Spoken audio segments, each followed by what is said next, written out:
Okay, good morning, everybody. We go to this week's Parsha of the week. This is a very interesting subject, actually a very deep subject, something that is extremely important to each and every one of us, and something that deserves not one class, but many classes on. And so I hope that this will only whet your appetite to go a little deeper into this subject, which is the subject of Hashgacha Pratis, which is a very deep subject. Oh, noises. But very deep subject. We're just going to try to explain it as it's explained over here. And the class is going to give you two different philosophies from the great sages, Maimonides and the Baal Shem Tov. And there are vast difference in the philosophies, as you'll see, in the concept of Hashgacha Pratis. So if I would ask you the following question to start off the discussion. This class is a class about the importance of every person. The class is called You Matter. Yes, even you. So if you would, this class starts on page 141 in your book. My dear friends, we're coming to the end of this book, I believe. And if you make Shem want to, want a book, you should, told the office and pick a book. For a couple of weeks, we're going to run out of this book. So this class starts on page 141 in your book, I believe. Okay? And they ask over here a question for discussion.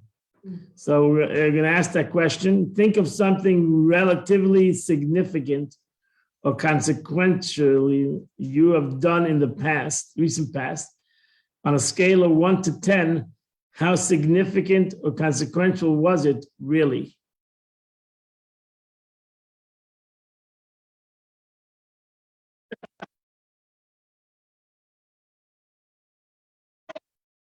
Oh, in the world. How significant is it in the world? Not to myself, right, significant in the world. No. Significant in the world. What was very significant that you did that changed the world? I think most of us are stumped, at least the people in this room, because most of us don't think that we're so significant, and that's it. And we're regular guys, regular Jews who go around the day-to-day life and do what they got to do. And that's it, right? We're starfish on the beach, and that's it. And that. You had 4 children. Okay. Baruch Hashem. Okay, Baruch Hashem. What am I going to say? I didn't have 4 children.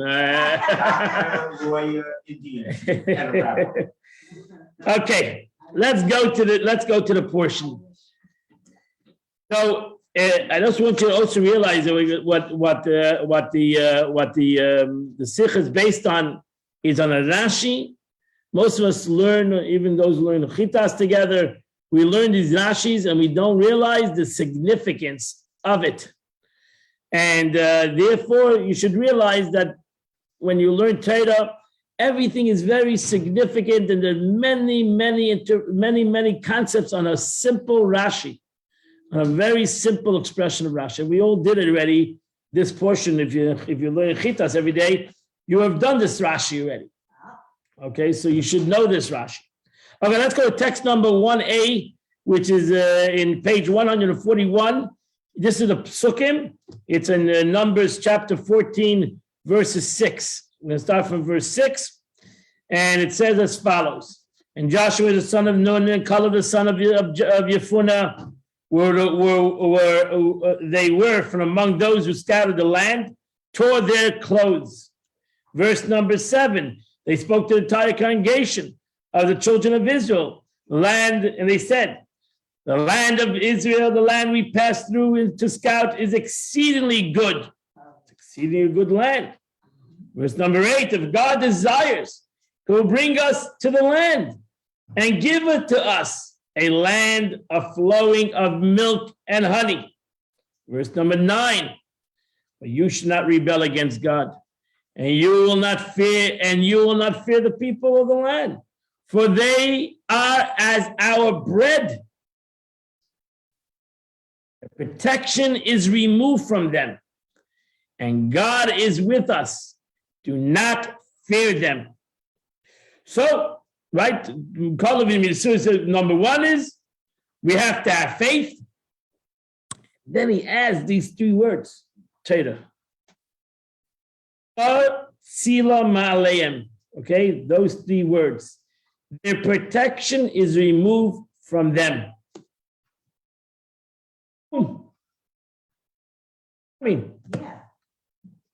Those 3 words in the Torah mean their protection is removed from them. What does that mean? That means that we'll cut through them. We'll cut through them like we cut through bread, like bread. Well, they're nothing. So, but then he adds their protection is removed from them. And Rashi, those 3 words, Sar Tzilam V'Aleim, right? Because what does those 3 words mean? So, no, this is good. The protection is off of them. Oh, off the enemy. Of the enemy. Oh, okay. She says the protection is moved from them, their shield and strength, because their virtuous one have died. Job was living there, and he was protecting them, but he died. So Job, their protector, has died. Interpretation, now she says, the shade of God had departed from them. Yeah.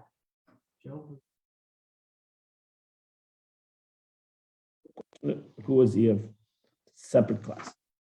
Oh, the shade of God has left them. Yeah. Now that's an interesting expression. What does that mean? So the first Rashi, that's a logical answer. What does it mean that their protection is gone for them? There's a righteous man that lived in their midst. He has died. And therefore, he's dead. We have the righteous man is dead. The second part of Rashi is that the Tzeil Shalach Kadosh Baruch Hu, the heavenly shade of God, has left them. I mean, what is the meaning of shade of God? Let's go to Psalms. As God is over there, also mentions the shade of God. It says Hashem Shemirecha. God is your guardian. Hashem Tzilcha. God is your shade. Ad Yad B'Yaminecha, on your right hand. What is the meaning of that statement? What is the meaning of that statement in Psalms? So the Rabbi Levi Yitzhak Ditchev says in text number 2b, in the name of the Baal Shem Tov, the teaching of the Baal Shem Tov. The Baal Shem Tov said the following explanation for the words, God is your shadow. What is your shadow? What does it mean God is your shadow? I mean, I said shade, it's really shadow. Tzilcha, shadow. The Baal Shem said his father, God is a shadow. God conducts self with the humans as a shadow. Just as whatever a person does is mimicked by their shadow, God mimics what a person does, treats them as they behave. Okay, God is your shadow. So the Rebbe explains about Shem Tov in text number 3. The explanation is for God is your shadow, is that a person's action triggers a reaction on high that mimics our action. God's shadow, vis-a-vis non-Jews means this. God doesn't withhold reward from any creature.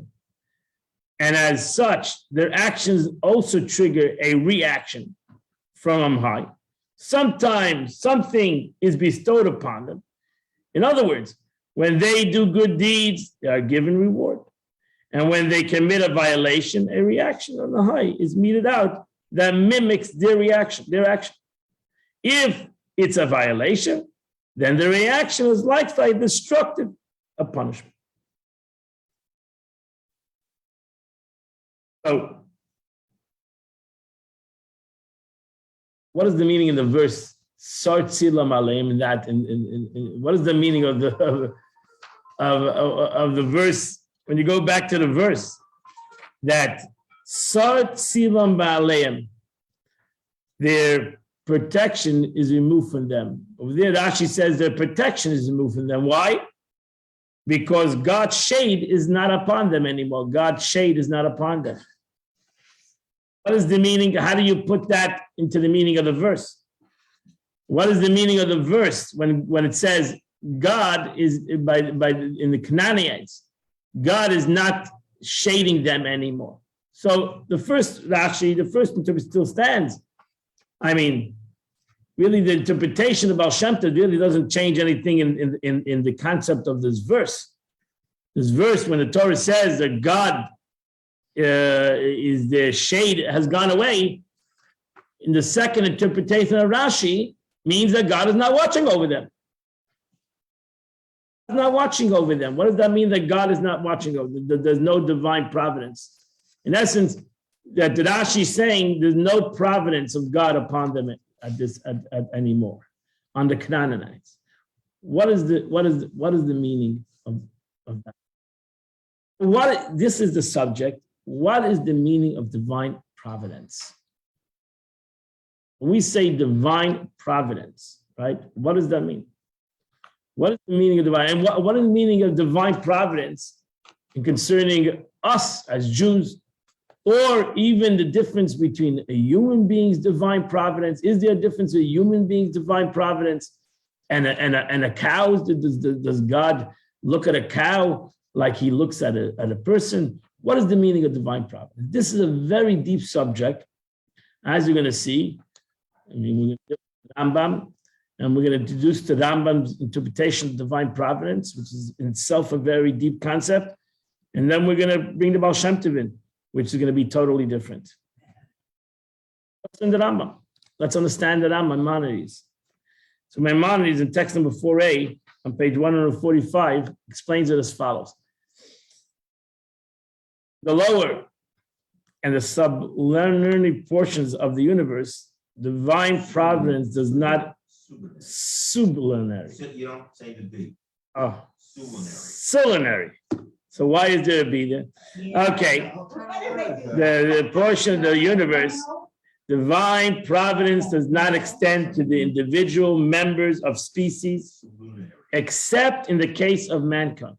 So the Rambam holds that there's no divine providence in animals or in trees, etc. As regard to I'm not talking to the animal. I'm talking about God. I'm talking about the animal. So divine providence is not about the animal. It's about God. God, the Rambam says, doesn't have divine providence on an animal or a tree. As regard to all living beings, certainly with regard to plants and all rest of earthly creatures, I do not believe it is through the guidance of divine providence that a certain leaf drops from a tree, nor do I hold that a certain spider catches a certain fly, that this is the direct result of a special decree and the will of God in that moment. In all these cases, the action is, according to my opinion, entirely due to chance. My opinion is based on the fact that I have not met in any prophetical book with a description of God's providence other than the relation to a human being. Our opinion doesn't contradict the verse. You, God, open your hand and satisfy and desire every living thing. The Eibishter knows about everything, but he doesn't have divine providence on everything. And we have to explain the difference. Or by saying of our sages, God sits and feeds all, from the horns of the unicorn, even onto the eggs of an insect. There are many similar sayings to extent of the writings of our sages, but these imply nothing that can contrary to my view. All of these passages refer to the providence in relation to species and not to the providence in relation to the individual animals. The Eibishter says, I want to have these kind of animals, but not that what the animal does and how the animal eats, I per se am interested. I created the animal species. Lions eat sheep eat grass, and those say, enjoy your life. That I am worried that this lion ate that sheep. What do I care which sheep he eats? Right? Ask gesundheit. Whichever sheep you catch, that's yours. If you catch this one good, if you catch that one good, it's all good to me. Right? That's why I created the lions, to eat sheep. But that the Eibishter wants that this lion is connected to this sheep, it doesn't, I don't think that's the way it goes. The Rambam continues. It's a very powerful Rambam. The Rambam continues in text number 4b, page 147. Why should God, so the question is, so why is it on human beings a special hashgacha pratis? Why do I say that on humans are different than animals? Why should God select humans as an object of his special providence and not other living beings? One who asked this question must also ask, why has humanity alone, of all species, been endowed with intellect? Why does humanity have free choice? Why does humanity have all these qualities? And the answer is one thing, because that's the way the Eibishter made it, right? The answer is, to the second question must be, it was the will of God. The Eibishter wanted that a human should have free choice and have a concept of an intellectual concept in his mind, that he understands the difference between good and bad. He understands the difference between killing something and not killing. He understands these concepts, and a lion does not. The way the Eibishter, that was the wisdom of God. Or it's according to the laws of nature. The same answer applies to your first question. So you ask me, why is there divine providence on people and not on cows? Because that's what God wanted. That's what the Eibishter wanted. That's what God wanted. A human being should have intellect and free choice and have all these concepts, not anything else in the world, not a tree. The Eibishter could have made a tree also have intellect and speak and et cetera, et cetera. He could have done that too, but he didn't want to do that. He wanted a tree should be a tree and a person should be a person. So, in essence, doesn't really give the answer, but he connects it to two. In essence, the Eibishter, since God gave humanity free choice, and through free choices through my brain, since God gave me free choice through my brain, now that's why God is interested in what I'm going to choose. He has divine providence. He's very involved in that. But he didn't give free choice to anybody else, to anything else in the world. And since God didn't give free choice to anything else in the world, so that's everything is by nature. You put it in a system and have a good life. That's what's going on. It's done. That the tree is this way or that way or any other way. Or that suddenly leaves are falling off the tree. That's nature. You have leaves, they fall off, and they have leaves again. And fine. Divine providence is related, closely connected with the intellect, because providence can only proceed from an intellectual being. So that's why I can decide in my mind, do I have providence or don't I have providence? It's all connected to my intellect. If I believe I have providence, I have providence. And actually the Rambam says that even in humanity, if people want to be foolish, then the Eibishter says, "Geh gesundheit." Have fun. If you want to have divine providence, you want to have intellectual divine providence, then you can have intellectual divine providence. Then the Eibishter has providence. It's very interesting. So those creatures, therefore, that receive part of that intellectual influence will become subject to action of divine providence. It's amazing. So the Rambam says, even in humanity, it's up to me. If I want to use my intellectual capacity to understand God's divine providence, then there's divine providence. If I want to be a fool, then the Abisha says, shalach, I'll meet you on the other side. And what do I care what you're doing? It's irrelevant to me.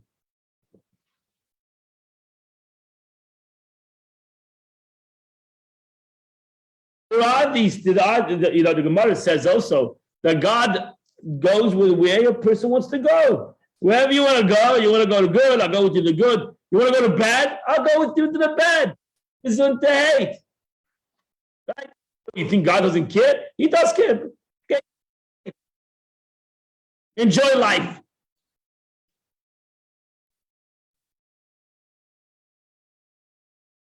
So we'll be subject to actual providence, the same purport that acts upon by intellect. So that's what the Rambam, this is Nevuchim. So the Rambam says, which again, not everybody agrees with him as the Baal Shem Tov, we'll see.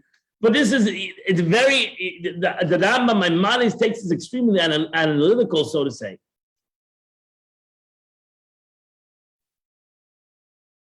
Okay? So in essence, the Rambam holds, according to this, that fools and wicked people are like trees. There's no divine providence on trees. There's no divine providence on wicked people and fools. They don't deserve it. They don't have divine diet, but she's not interested in them. He created them. He knows they're there. But what does he care what they're doing? They're not connected to him. They have no connection. They're not using the intellect to connect to this concept of that we have a relationship. They don't have the connection to this relationship. Let them be like a tree, like an animal. Let them be like a cow. They're like any other animal creation of the world. I don't like that.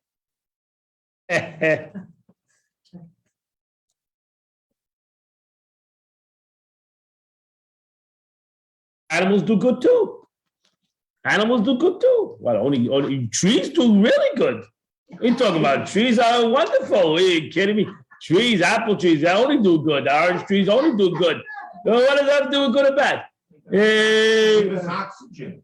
What? They give us oxygen, they give us shade, they give us food. What can be better than trees? No, that's what he says. But if most people are in between. No, either you believe in divine providence, you have this concept, you understand it intellectually, that God is watching over you, and God is interested in what you're doing, and you live a life according to that kind of a relationship, or live a life like a tree. There's nothing in between. Okay, there isn't between. I don't know. Call up the Rambam 555-1212. Let's try to. Sorry, there is. I mean, the Rambam. You don't see that in the Rambam. Okay. I don't. Maybe that's why we. Let's go. Maybe let's go. Let's go to the next one. Let's go to the next one. The next. Let's 4C. Again. That's what I'm saying. I'm not here trying to. You need to really read Meir Nevuchim. It's a very deep book. And this is the guide to the perplexed. And the Rambam is very deep over here. He's just taking out pieces of the Meir Nevuchim. These are very deep concepts, and it's hard to understand everything that Rambam is writing, and there's many interpretations. So the Rambam continues. He takes another. He's taken out blurbs of the Rambam. It's great to be an editor, just take out paragraphs of the Rambam. So the Rambam, he brings up 4C. In accordance with what I have mentioned in the preceding chapter, it follows that the action of divine providence is proportional to the endowment of intellect. I believe it's proportional to the endowment of intellect. The relation of divine providence is therefore not the same in all people. Okay, thank you.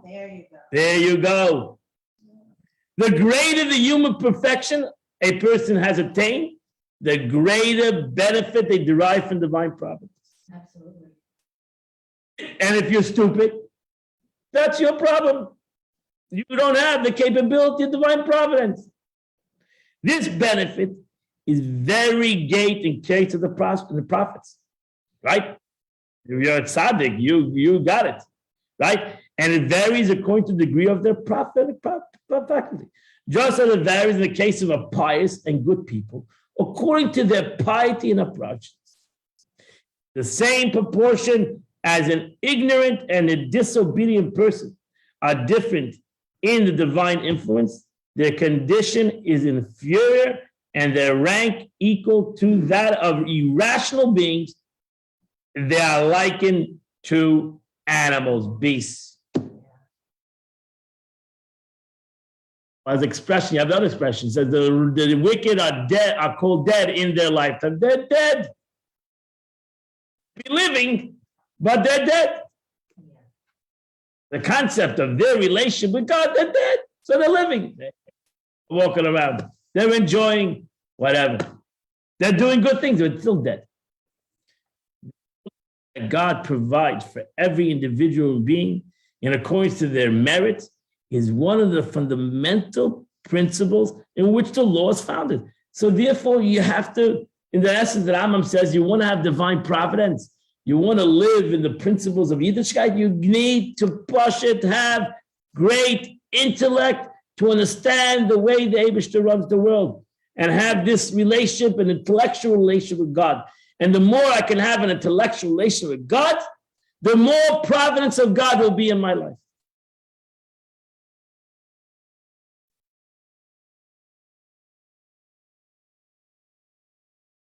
Yeah? Yeah. Okay. Look in text number 5. 5a, page 149. All existence aside from the Creator, from the first, Maimonides continues.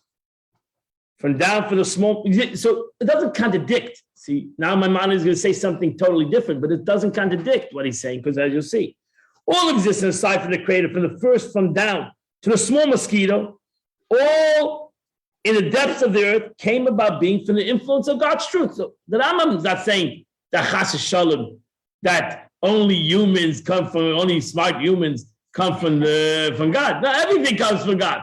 Everything is created by God.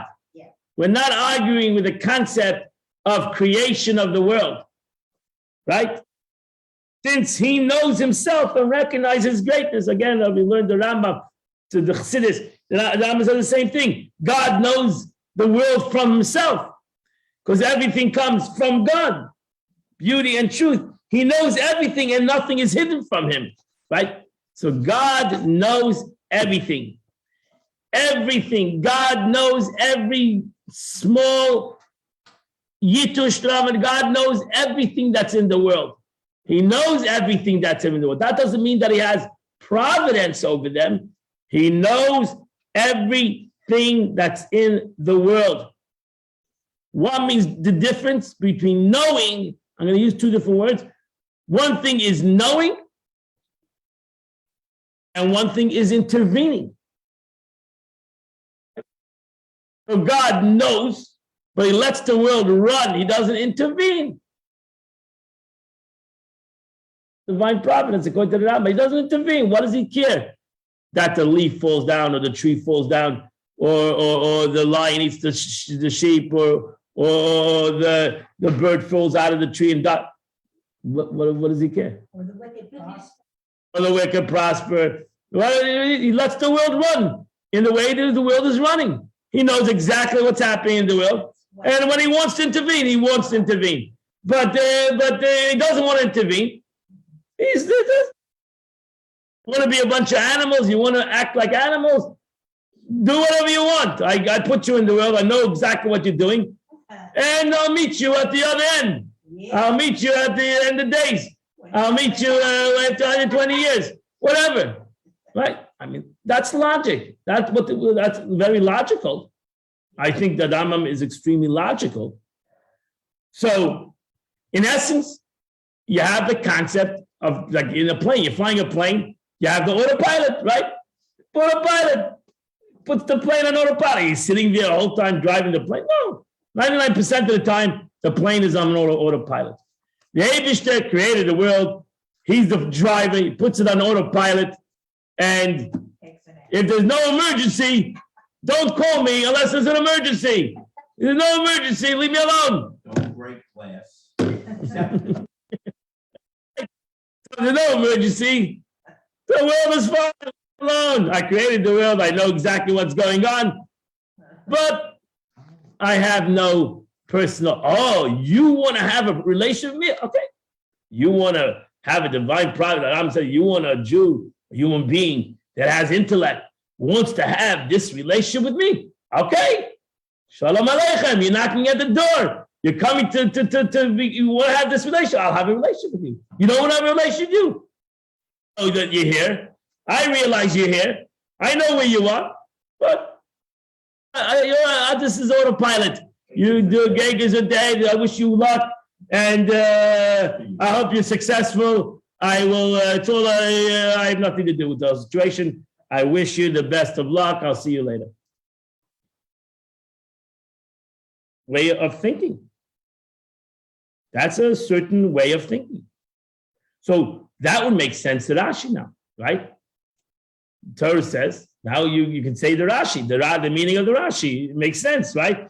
Either Rashi's bothered, what does it mean that God took away his divine providence from them? So Rashi says, either you're going to say that the righteous man is gone, or the Canaanites are evil people. God says, have a good life. I wish you the best of luck. And I'll meet you another time, right? Well, live your lives. I'll give you an analogy, maybe. You give this analogy. You have a conductor or a movie conductor. He's at a theater, right? Right? What is he focused on? He's focused on the actor, right? Those guys in the middle, whatever, the main actors. There's a lot of other things going on. What? A director, right? Yeah. So he's focused on the main actor, right? He's focused on the main few actors. There's a lot of other things going on, right? In this theater, there's a lot of other things going on, especially in a live theater. There's a lot of people that come to see this thing, right? He knows that they're there. Does he care what they're wearing? Does he care what they're doing? Unless they're making noise. Does he care? No, doesn't care. He knows exactly what's going on. So if a guy comes and he's dressed in pajamas, he cares. As long as he's there. That's it. He's there. That's it. He came to pay. He's there. What are you? But if the guy in the middle, the main actor, suddenly wearing pajamas, is killing his movie. So he cares about every move and every detail to the person that he's directing in this show. That's what's important to him. That's what he cares. He makes sure that the person, whatever he says and whatever he does and whatever he doesn't do is important to him. The Eibishter is important if you are part of the show. If you're a spectator, you're just an extra at the show, okay, there, thank you for coming. But you're irrelevant to me.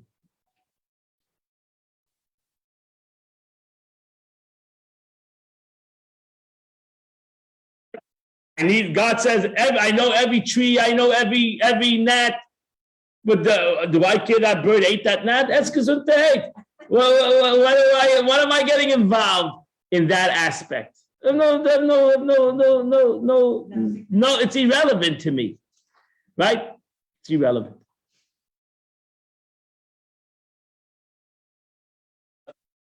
Very interesting way. It's a very interesting way to live. It's a very interesting way to look at it. It's a very rational way to it. It's a Torah way. The Rambam. We're not here talking about some philosopher. This is the Rambam. Maimonides, based on the Torah. He based it on his philosophy is based on the knowledge of Torah. So it's a certain kind of philosophy. Yeah. But you're saying the creatures. Tree, right. They're doing what a tree does, they're doing what a gnat does because they're an animal and they're reacting to their environment. Correct. Not out of intellect. Correct. Right. Let's look at the Rambam. The Rambam again. Let's look at the Rambam. I mean, let's look at continuation, text number 6. Another practical difference between, according to the Rambam, the difference between an animal and a human being, in so much as God's knowledge embraces everything that exists and happens in the world, and nothing great or small is hidden from him. So God knows exactly that the gnat is being eaten right now. He necessarily knows the animals, but he takes no notice of them individually to reward or punish them for their deeds. That's their deeds. He provides for the individual as a part of the species which he preserves and no more. Example. Let's try to give another example according to this concept. You have the concept, because it's important the next reading. So you have a concept, for example, you have it's in Africa, right? This vast land of thousands of animals. Yeah, like say 1,000 elephants, and we have one elephant that gets sick, gets a virus, right? Okay. Now it's going to make the other 999 elephants sick. That's what's going to happen. That's the natural phenomenon. There's no difference between the second and the all 199 other elephants. All of them are naturally going to get sick. Sounds like COVID. And all of them are going to probably die. Why? Because this one elephant got sick, and he's ultimately 99 other elephants are going to die. Right? What happens if one person gets sick?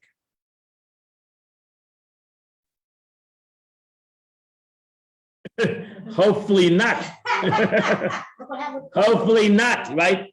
Hopefully that person, the next person, number two, that gets sick, thinks about it a second. Why did he get sick? Don't say, oh, but it's natural. Everybody's going to get sick. It's what human nature is. Everybody's just going to get sick. No. It's not. There's a big difference between the one elephant got sick and now we say all of these 99 elephants are going to get sick. Every person that gets sick needs to think about it, how he got sick and why did he get sick. You can't say, oh no, everybody's getting sick. There's a great difference between an animal that gets sick and now all the animals get sick. Not the second elephant says, wait a second, why did I get sick? They don't have that. The 99th elephant, 999, I said, why did I get sick? No, that's the way that's the way David created the world. When I get sick, chas v'shalom, the Torah demands for me to sit down and think, why did I get sick? Why am I sick? Not because somebody else was sick. That's not the way a person needs to think, right? So the next one is when a difficulty arises and people cry out to God, the Torah says openly, when a person gets sick or something, a tzara comes to the nation, we need to cry out to the Eibishter, right? Why are you crying out to the Eibishter? What's the difference in your situation and the sickness that's happening in the Sahara Desert and 1,000 elephants are going to die? Because there's a difference between the Ashgacha that the Eibishter shows on elephants, they're like one big species, and the Ashgacha that the Eibishter shows in each individual.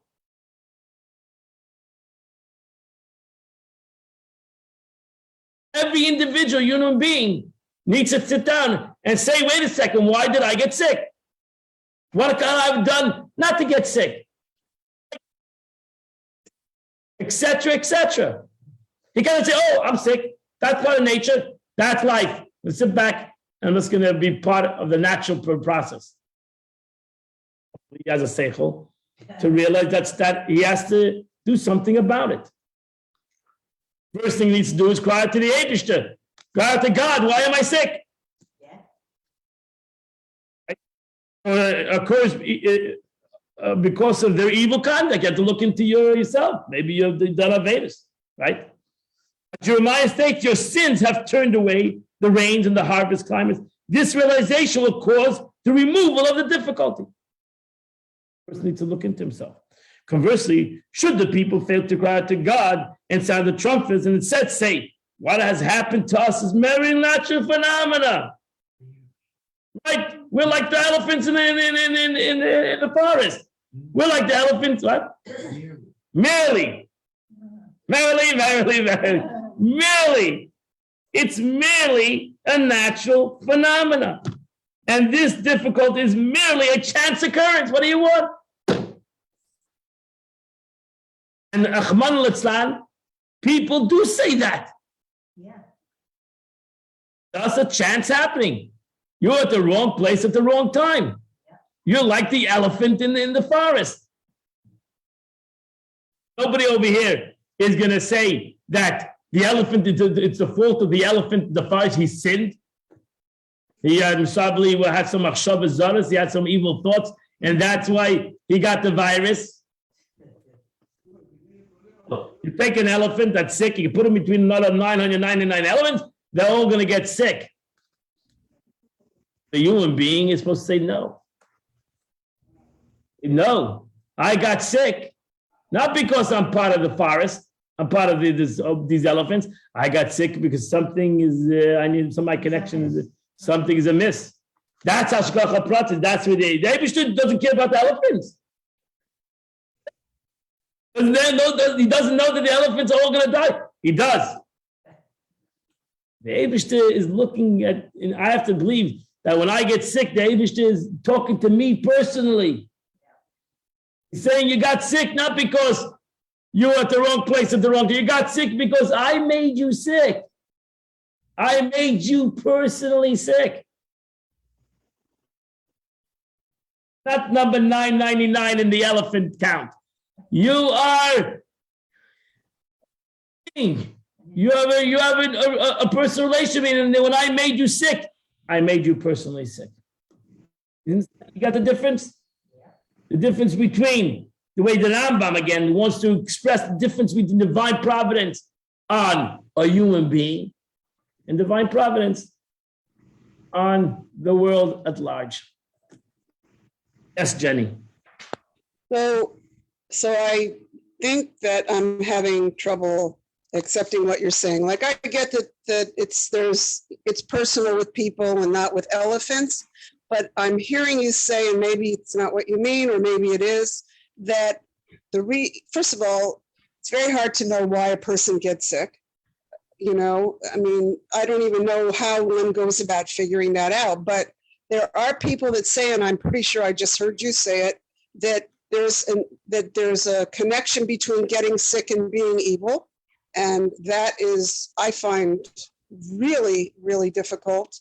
And because there's a lot of, so people get coronavirus and die, they were evil. People get coronavirus and die, some of the Okay. I know that question. I got that question. I know the question. It's a famous question. And the answer is, I'm not talking about what you say to others, what you say to yourself. Even the same. No, a person has to look into himself. Every person, when it's something negative has to happen to him, he has to look into himself. There's nothing wrong with a person looking into himself and say, I need to fix things. I need to rectify things. I'm not saying about others. You have to justify and say that God should heal them. And even if they're not good, the Eibusha should heal them. But a person himself, he needs to look into himself and say, you know what? I need to do things differently. I need to start looking at my life different. There's nothing wrong about that. There's nothing wrong about that. It is a good thing that a person should look into himself when something happens, not in the regular form of ways. There's nothing wrong with that. I'm not saying that that's the way you should tell somebody else. But oneself is a famous story of the Frierdiker Rebbe. He asked his father, why do we have two eyes? My right and my left. He says, your right eye is chesed. You always look at somebody else with your right eye. With your left eye, also, you have to look at yourself also a little bit critical. That you look at yourself, love yourself, and everything is wonderful, that's natural. But that a person says to himself, I need to work on myself, whatever it might be, and I need to work on myself, that's something that everybody should look at. And that doesn't mean, but that doesn't mean either that people go through tzaddis because they're bad, because we know tzaddikim go through tzaddis. We know righteous people go through tzaddis. My thought is not your thought. So I'm not saying that all tzaddis come from that. I didn't say that. I mean, I'm saying that the Torah says that a person needs to look into himself. And that's the first thing that he should do. And maybe work on himself and rectify himself to bring himself closer to a better existence. I mean, people get sick because a lot of times people get sick because they're eating the wrong foods. I'm not talking about not in the concept of God. We eat the wrong foods. We eat the wrong kind of stuff. We hang, we smoke, we inhale things that we shouldn't have, etc., etc. It's not only about the relationship between me and God. It could be a relationship between me and my body. That basically not abusing myself and expect myself to be always healthy. But yeah, you need to look. You need to look at yourself. You need to actually. The Rebbe a couple of days ago said in a Yom Yom that we can learn from sickness a very important lesson. Number one is you have to know you're sick. People are denial; they're not sick. They won't get help. So number one is the person has to know he's sick. So too, when it comes into a spiritual sickness, number one is you have to know you're sick. Number two is you have to believe you can get healthy. You can get healthy. If a person that's sick and he knows he's sick and he doesn't believe that he can get healthy, also is a very tragic situation. So a person has to know, number two, that he can get help. Whether it's personal help, whether it's outer help, you always can get help. Baruch Hashem. So there's two things that Rebbe writes. You have to know first you're sick. Don't be in denial that you're sick. And number two is you can get help. So too in your spiritual relationship with God. You have to know that you're sick. There's things that you need to work on. And number two is, even as you realize that you're sick, you know that you can get help. And that's the two things. But I'm not condemning when somebody, first, I would never say that somebody else's sickness is because of his sin. We'll never say such a thing. And it's surely, according to Baal Shem Tov, as we're going to soon come to teach you. But I would never say that. It wouldn't be a good thing to say. It would be wrong. It would be totally wrong. Because if it done as kolodin kapskos, I always have to judge everybody to the right and say that why he's sick. He shouldn't be sick. There's nothing that a person should be sick on any sins that he's done, because it's not what he has done is not such terrible things that he should bring upon him sickness or terrible tragedy. That's why we always pray for God, that God should heal everybody else. The pasuk over here says, when a tzara comes to you, that's a pasuk in the Torah. When a tzara comes to you, you should cry out to God. Yeah. And that's the first thing you should do, is to cry out to the Eibishter, and then go to a doctor. So cry out to God. I mean, why? What means to cry out to God? That I'm crying out to God, that I want something is broken in this communication. Something is wrong. For some reason, there's some kind of disconnection in a spiritual way that is affecting me in a physical way. And that's the cry to God. And then go get a doctor or a lawyer or an accountant. And cry to God also that they're the right messengers in this dilemma. Okay, I hope I answered your question. Because I knew that this question was going to come. And chas shalom, you should take it in that kind of a way. But every person needs to ultimately look within himself and realize that it's not by chance. It's not by chance. Chas shalom, if somebody gets sick, there's no chance that he got just sick. It's not like an animal that it is by chance. According to the Rambam, okay, according to the Rambam, it is by chance. The Rambam says it is by chance when it comes to an animal. But the Rambam says a human being should not say that it is by chance. Because a human being has a personal, or at least the Eibishter wants this personal connection with him.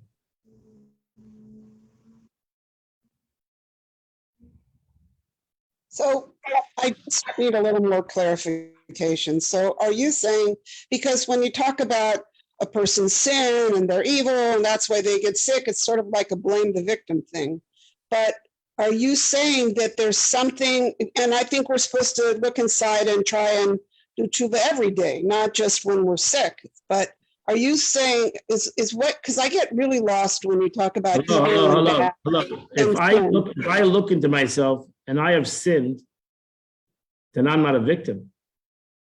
Who hasn't sinned? It's a catch-22. No, I'm not looking. I'm looking at myself. I'm not going to look who hasn't sinned. Every day, every time we're negative, sin all the time. Danny, that's not an excuse to say I can sin because Sue hasn't sinned. That's not an excuse. No. I shouldn't sin. Nobody should sin. You should realize when the Torah says that a person shouldn't sin, nobody should sin. Anybody who says they sin because of others or because of themselves is in denial. Our sages tell us, and we have to understand this, that nobody should sin. There's no excuse to sin. Nobody should sin. If the angel shouldn't do something, then I shouldn't do it. I should not say I have the right to sin. I don't have any right to sin. I should not sin. Nobody should sin. Well, I don't think that's realistic. And I think every time, That is realistic. That is realistic. Every mitzvah that God has given to us is realistic. if they're not compassionate, they forget a bracha. There's a million. No, again, I'm talking about myself. What? I'm talking about others. The others, they should take away sickness from everybody. Forget Everybody, that. I'm talking about- I have to justify why you sin is for a right reason. I'm talking about myself. Right, I know. Should not justify my sin. Endlessly. I should never justify my sin. The second I justify my sin, then basically I can sin. And what's that when people make I'm mistakes? not allowed to justify my own sin. I can justify somebody else's sin.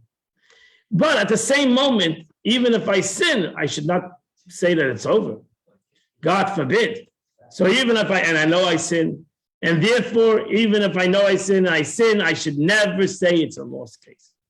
Is lack of compassion a sin? Yeah. If I have to be compassionate on others, I should always be compassionate on others. I should be compassionate myself. I don't have to tell you to be compassionate on myself. I am compassionate myself. I should be a little bit less compassionate on myself. I should fix myself. And I should stop being so compassionate and get myself do whatever I want. I should say, it says a statement, a person who loves rebuke will become love rebuke, because it will make you on a better plane. We all hate rebuke. But we should maybe love a little rebuke to ourselves. We should never rebuke somebody else. But we should love our own rebuke, because we need to rectify ourselves. There's nothing wrong with self-rectification. We should never say, we cannot rectify ourselves, this is the way I am, take it or leave it. No, become a better person. We all need to become a better person. There's no excuses to say I can stay who I am and I don't need to become a better person. There's no excuses. I'm not gonna, and I know that I've sinned, and I know the sins I've done, and that doesn't justify it. Just because I know it and I know that I sin does not justify sin. I don't understand it. I should not sin. I should not talk lashon hara.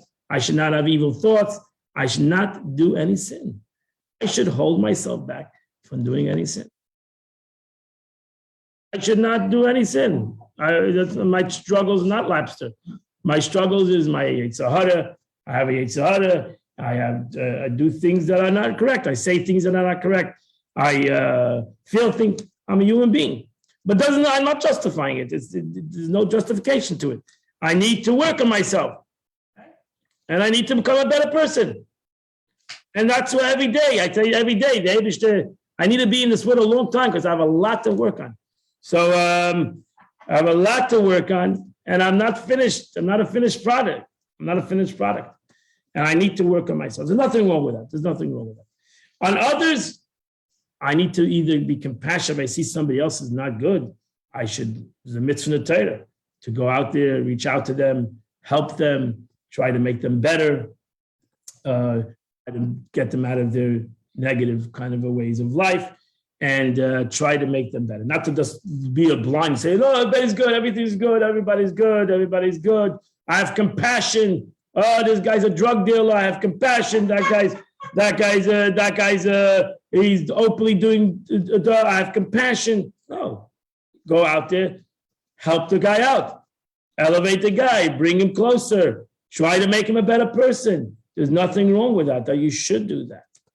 I mean, for what reason? Hopefully, bring Jews in that are not involved in Yiddishkeit to get them involved in Yiddishkeit in a positive way. But in essence, I'm in their face, right? A lot of Jews don't want to be, that's antagonizing them, right? They'd rather hide away. So we say, no, we're here, we're antagonizing you, we're not insulting you. We are antagonizing you. Hopefully you'll come over and put on tefillin. You'll come over and then. For the good. Right, well, I'm not embarrassing you. I'm not saying you're evil. But I'm in your face, and that bothers the Jew. And hopefully it brings him to the right place. So we all do that, and we should do that. So I don't say, right? I know the pasuk says the Jewish nation needs to all keep the Torah. It's not a hidden concept. And every Jew needs to follow the Torah mitzvahs. Every Jew, not me, not only you, but every single Jew needs to follow the whole Torah and everything the Torah says, from the good and the bad and whatever it is. You need to follow 365 commandments. I would never, right? If you come to me, you ask me a question, should I do this? I would never tell you to break the Torah law, even though I know that you want to break the Torah law. Let's continue. Now, I was afraid of the bigger question over here is, now it sounds like God is not in providence of non-Jews, maybe people will say. So over here, that's why he wants to right away say that that's not true. Divine providence is over humanity. It doesn't make a difference if you're Jew or non-Jew. If you want to have, according to the Rambam, Maimonides at least, if you want to have divine providence with God, you want a relationship with God, it's not exclusive a Jewish thing. Non-Jew can have this relationship with God, can be righteous and have a relationship with God. It's not a private club over here. The verse states, and you, God, said to me, Jeremiah, buy yourself a field. Behold, I am the Lord, the flesh of all, the God of all flesh, and the Nebuchadnezzar shall capture it. So over there, the sages say that we see that the Eibishter also deals with the Nebuchadnezzar, who was a terrible king, etc. Destruction of, he destroyed the Beis Hamikdash. But the Eibishter has a relationship with every human being, with every human being. Hey, that's the way Maimonides looks at it. Very deep concept. So the Maimonides is also not so simple. You should learn this concept the way Maimonides, and many commentators on the teachings of Maimonides. But we want to go to the Baal Shem Tov. The Baal Shem Tov says the total opposite of Maimonides. The Baal Shem Tov disagrees with Maimonides. That's it. The Baal Shem Tov disagrees with Maimonides. And that's the teachings of Chassidus. We disagree with Maimonides in this concept. Doesn't mean that the Maimonides is wrong. It's a different concept, the way he looked at the Torah, and the Baal Shem Tov looked at it differently. Okay, let's hear it. Baal Shem Tov says, text number 9, a person must believe that even a blade of grass lies in the ground by dint of God. That's it. Baal Shem Tov taught Hashgacha Pratis that a blade of glass that is flowing down the street, God wanted that grass right now to flow down the street. Opposite of the Rambam. Okay? Baal Shem Tov lived after the Rambam. Baal Shem Tov knew the Rambam. Baal Shem Tov lived hundreds of years after the Rambam. The Rambam is over 900 years ago. I don't know what number he's holding already. And the Baal Shem Tov is 300 years. So the Baal Shem Tov lived hundreds of years after the Rambam. He knew the Rambam. The teachings of the Rambam already spread throughout the world. Okay? But the Baal Shem Tov disagreed with him. The Baal Shem Tov felt Hashgacha Pratis is on everything. The Eibishter has a divine, he wants that blade to go right now. And this is who decrees on it lies here. I heard in the name of the Baal Shem Tov, and I believe in this very language as follows. Divine providence is concerned with which direction the blade of grass will lie. Not only that the blade of grass is flowing down the street, but that the blade of grass is lying on its right, or it's lying on its left, or flipped over. This is what the Eibishter wants. Okay? About the Frierdiker Rebbe in text number 10 emphasizes this. And he says, for example, a blade of grass may move deep in the forest or on top of a tall mountain or in the depth of the sea that no man has ever seen. So why is there a blade of glass in the depths of the sea? Every movement of a blade of grass to the right, to the left, forward, backward. For the entire lifespan of the grass is by divine providence. By God who ordained that the blade of grass should live for this many years and move around at this frequency for so long. Okay, now why was the Baal Shem Tov and the Frierdiker Rebbe and all were on a blade of grass? Because we all can agree that nobody really cares about a blade of grass. Okay, right? We all can agree on that. We can maybe lie and we all care about, but nobody cares about it. We go there, we pull up the blade of grass, we throw it away, we do whatever we do. Right? Nobody cares about it. Okay, we have the guy mowing the grass. Nobody really cares about a blade of grass. We might care about a beautiful garden of grass, but nobody cares about a blade of grass, right? And the Baal Shem Tov said, no, my friend, you should care about a blade of grass. Okay, because the Eibishter cares about the blade of grass. What's more, every individual motion of the blade of grass. Now, the Baal Shem Tov, the Frierdiker Rebbe went even a step further of the teaching of the Baal Shem Tov. And he said, no, not only the blade of grass rolls on the street, is every individual motion of the blade of grass contributes to the overall purpose of creation. Got it? More than the God wants the blade of grass. That the blade of grass is going down the street is why God created the world. It contributes to why God created the world. That's the teaching of Baal Shem Tov.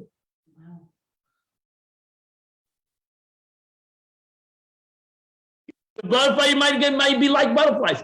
No, that's why the example is the blade of grass. But everything else, you might say, oh, the butterfly flag, we know the winds, the blows. Nobody cares about a blade of grass. And the Baal Shem Tov wanted you should care about a blade of grass. You might care about butterflies. There's the butterfly world. You might care about butterflies, but nobody cares about a blade of grass. And that's why the Baal Shem Tov's teaching is important. If a blade of grass is important, you're surely important. Nobody made there's no Moshe Wonder World. There is the butterfly Wonder World. Right? There is. You can go. You pay. Nobody's gonna pay you to come and see you, but somebody's gonna go and pay to see butterflies. Okay? Wonder World. But there is a butterfly Wonder World, right? And indeed the infinite knowledge, right? So okay. Okay, Ray. You got me lost in this virtual wonder world. I'm starting to have imagination right now. Okay, very good. Okay, the aggregated, these English words, of all myriads, indeed, an infinite number of individual actions from the countless creatures distributed across the four taxonomies of the intimate plant, animal, and human, fulfill the cosmic purpose of the entire creation. And that's the truth is why you should not pull out a blade of grass. Why you should not just walk down the street and pull out a flower. Maybe. That's what he doesn't want you to do that. But if you're doing it in a destructive act, you might have a negative effect on that's a terrible thing, right? Why are you destroying? Why are you destructive? Why, unless you're doing it, that's why you're allowed to cut your grass, because you're doing it to help the grass. Or cut the tree because you're doing it to help the tree. But just to pull a branch off. And my father, wherever I used to go, he used to walk down the street, he used to tell me, what are you pulling off there? I used to always pull off things. Right? Keep myself busy.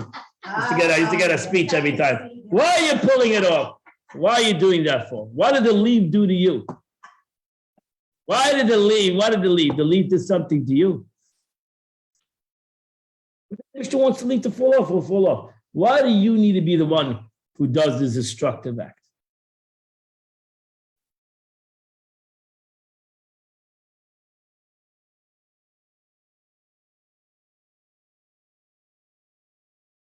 Right, so you can give an analogy. I gave you an analogy of a person, of a director, right? A director of a, and then you have, right, the director doesn't care about everything that's happening around him. He cares about the players. Well, what about a Yiddish mama? What about a mother? Right? What about a woman in the house? She knows everything. Right? To her, it's important where everything is. She knows exactly where everything is, right? It might be chaotic, right? But she knows what the kid is wearing, what every child, mother knows whatever, and if she's wearing the wrong, or he's wearing the wrong, she's gonna change it.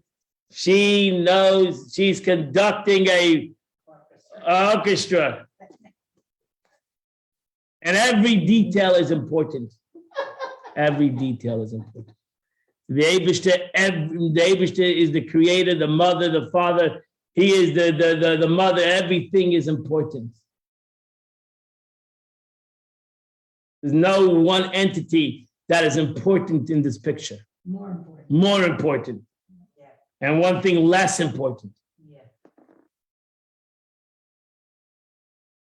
The Rebbe says, for a simple example, in everyday life, a successful homemaker or matron of a home, in such that she supervises over every detail inside her home, ensuring that everything is in its proper place and that it runs smoothly.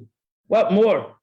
Every detail in her home contributes to the overall purpose of her house. Nothing is for waste, and it can be said that nothing in this house is missing. Neither is there anything extra, not serving for the overall purpose of the home. If it's so, running a physical home, certainly it's the creator, the master of the universe. Every teeny detail and event is by divine providence. What's more, every one of them contributes in some way to the God's purpose of creation. What's the difference?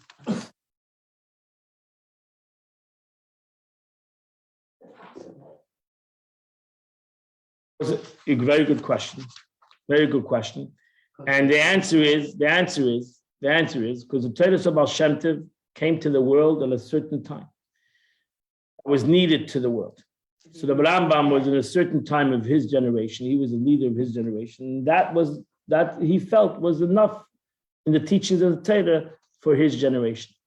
Baal Shem Tov felt that his generation, and he felt that this generation was the generation that would bring in Mashiach and the ultimate concept, the teachings of Chassidus, that the world needed a higher level of understanding, a deeper level of understanding.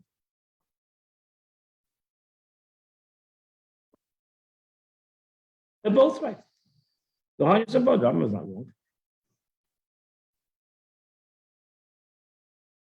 The world needs now a deeper concept. The teaching of Baal Shem Tov, the concept of Hashgacha Pratis, the Baal Shem Tov expounding Hashgacha was needed for the world in this generation. That we have a much more deeper understanding, a much more comprehensive understanding of the way the Eibishter runs the world. And when we even get it deeper. Yeah. The Rebbe goes now a little bit deeper. Like, Oh, yeah. and the Rebbe says self-understood that Yidden, there's a special relationship between the Eibishter and Yidden. We all know that.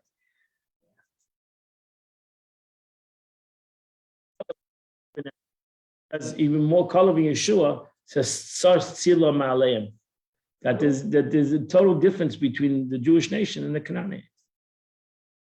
There's a deeper, even though there's Hashgacha Pratis on the Canaanites, but there's a deeper concept of Hashgacha Pratis on the Jewish nation, a deeper aspect of divine providence by the Jewish nation.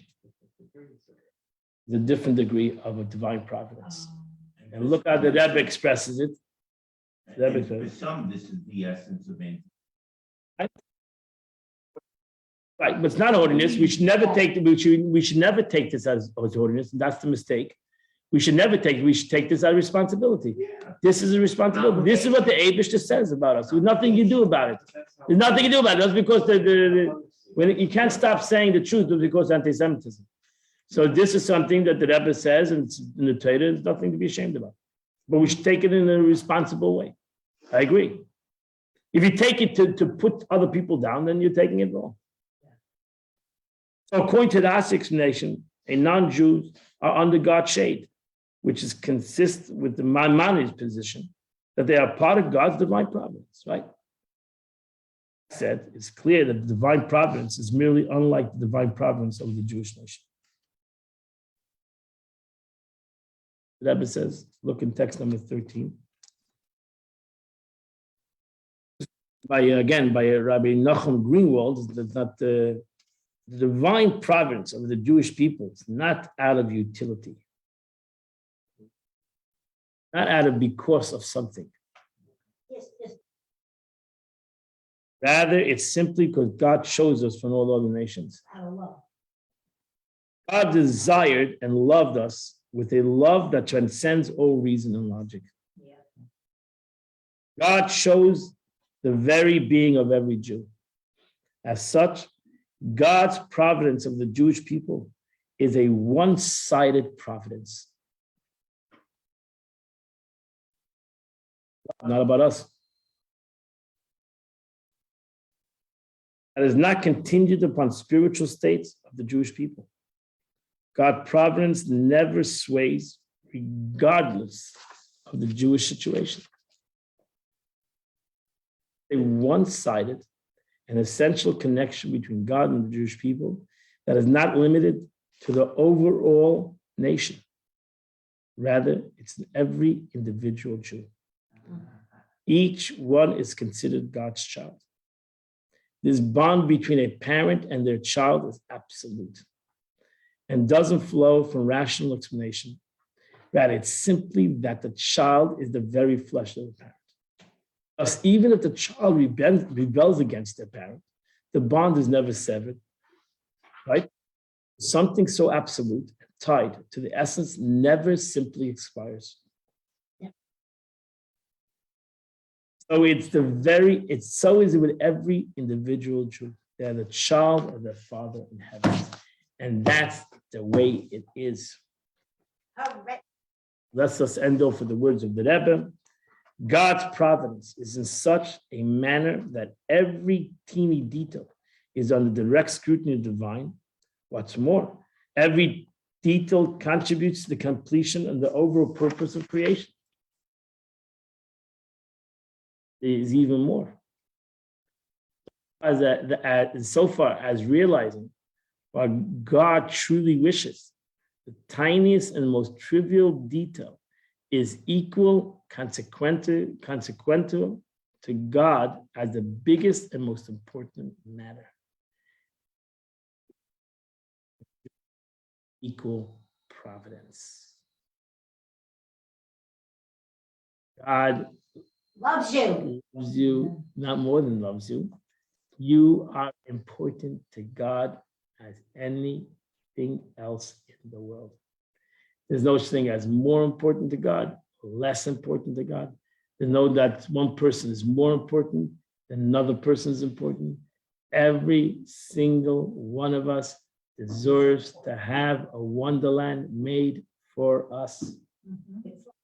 Not only the butterflies, but each and every one of us deserves to have a place and be recognized as an important entity in this world.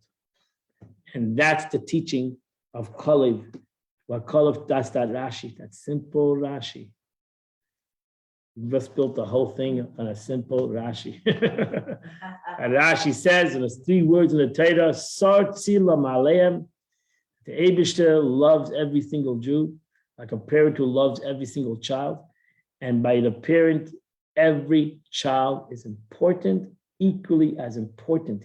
Even though one child will be a great rabbi, and the other child will be a shoemaker. By the parent, he loves every child, and every child is important to him. To the Eibishter, we are all children of God, and every single one of us is equally important to him. B'hashgacha pratis. So if God cares about a blade that is going to the right or the left, and it's important to him, surely every single one of us, whether we're righteous or, as we just said, wicked, whether we're good, bad, we're mitzvahs, we don't have mitzvahs, we are sinners, we're not sinners. It doesn't make a difference. The Eibishter loves each and every one of us, and every single one of us matters to him. And the proof is that we're here in the world. That shows you that we matter. Maybe we don't matter to anybody else, but we matter to him. Maybe it's not important what we do in the world to anybody else, but it's important to the Eibishter what we do. The Eibishter is important to God. Surely what I do right now, what I think right now, and what I don't do or I don't think is important to God. To God is important. He's waiting for us to do the right thing because he knows that we could do the right thing. God bless you all. What a beautiful sikh of the Rebbe. Something, as I said, that we can have 5 classes on, because on Divine Providence, you can have a series of classes on Divine Providence. Trust me, that's not only the Rambam talks about Divine Providence, many other more Mefarshim and commentators talk about Divine Providence. I just gave you a little touch with the 2 opposites between the Rambam and the Baal Shem Tov, and now go and take something in between. I wish you all a wonderful and beautiful day. Have a wonderful, gorgeous day. God bless you all. Go do good, because God is waiting for you to go do good. Have a wonderful, beautiful day.